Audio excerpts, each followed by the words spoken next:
Buongiorno e ben ritrovati con una nuova edizione del TG Flash di New Sicilia.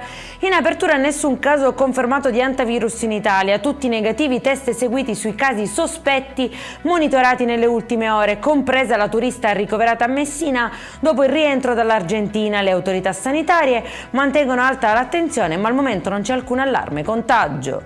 Maxi operazione interforze dopo i recenti raid armati che hanno fatto salire la tensione a Palermo. Carabinieri e polizia stanno passando al setaccio le aree considerate più a rischio, con posti di blocco, controlli e pattugliamenti.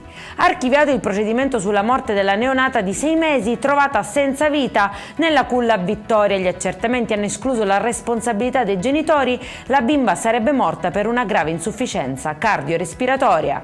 Un emoji sotto un video Facebook pubblicato da un altro uomo sarebbe stata la scintilla che ha fatto scattare l'aggressione. A Caltanissetta un uomo è stato ammonito dal questore per stalking e maltrattamenti nei confronti della moglie nell'ambito di 43 misure emesse tra violenze e atti persecutori, DASPO e fogli di via. È in chiusura alimenti scaduti e prodotti privi di tracciabilità. È quanto emerso durante 2 controlli dei NAS a Randazzo nel Catanese. Scattate sanzioni per 3.500 euro complessivi e il sequestro di uova, olio, aceto e circa 25 kg di alimenti destinati alla distruzione.